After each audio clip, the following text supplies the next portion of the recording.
your salary can rise, your lifestyle can improve, and your financial freedom can stay almost exactly where it was. That sounds contradictory. If you're earning good money, money should feel easier, and when it doesn't, the obvious question is why. The answer isn't necessarily discipline. It starts with what salary actually measures, and what it doesn't. Your salary tells you what you earn. It doesn't tell you how much of your take-home income is still under your control after everything else has already claimed it. And that gap is where the problem lives. Here's a way to see it. Start with your take-home income. Now subtract your committed costs: housing, debt payments, transport, childcare, insurance, anything you're contractually or practically committed to on a recurring basis. Then subtract your variable spending.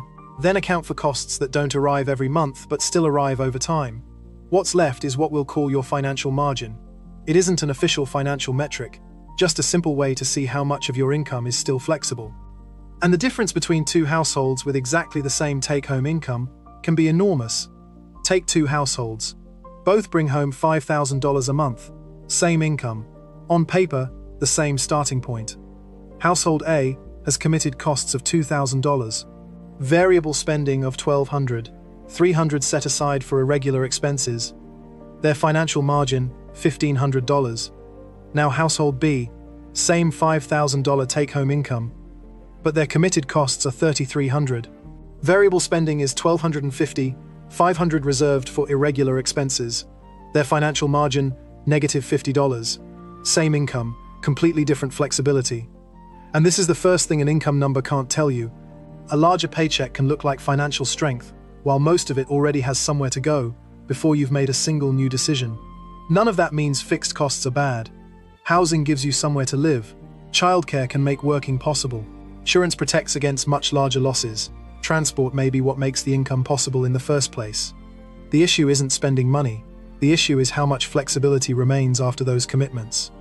And when income rises, commitments sometimes rise with it. A better apartment, a different car, a higher standard of living, that, in many cases, is a genuine improvement. Better health, more safety, more time. Spending more, after earning more, isn't automatically a mistake. The important question is whether your margin grew too. But even a positive margin doesn't tell the whole story, because money doesn't move in perfect monthly cycles. Car repairs, annual fees, school costs, replacement purchases, some medical expenses, gifts, travel. These can feel like surprises because they don't arrive every month. Taken together, irregular expenses may be less unusual than each one feels on its own. Research on exceptional spending finds that people can underestimate the total because individual purchases are treated as unique exceptions, and timing creates its own version of the problem. You can earn enough across 12 months and still run into a cash problem in a single week. Imagine a paycheck arriving Friday, rent leaving Monday, an insurance payment Wednesday, a repair bill Thursday. Your annual income hasn't changed, but your liquidity, the actual cash available at the moment you need it, has. In the OECD's 2023 International Survey of Adult Financial Literacy, 39 countries and economies participated.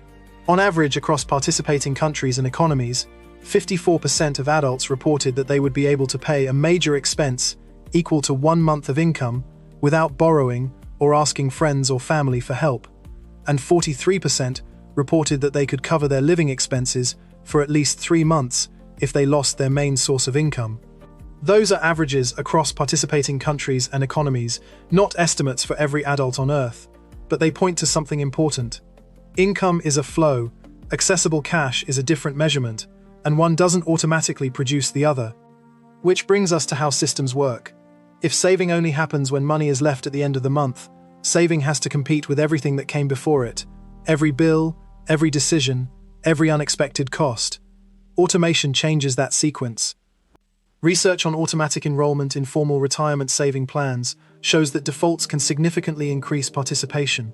When saving is automatic, it depends less on making a fresh decision every time. That doesn't mean automation creates wealth automatically, but it can change the decision environment. So if your salary looks good, but your financial position doesn't match it, there are 4 different numbers worth understanding. Income, the take-home money coming in. Margin, what stays flexible after your commitments and spending. Liquidity, what you can actually access when something happens now. And wealth, what you've built over time, after assets and liabilities are considered. A good salary helps, but it can't tell you those other three numbers. That's why income can rise, while the feeling of financial freedom barely moves. Income tells you what comes in. Margin tells you what stays flexible. Liquidity tells you what you can handle now. Wealth tells you what you've built over time. If you're only watching salary, you're watching one number when 4 different numbers answer 4 different questions. If you want more breakdowns of the hidden rules, thresholds, and trade-offs behind everyday wealth, subscribe to Wealth Decoded. I'll see you in the next one.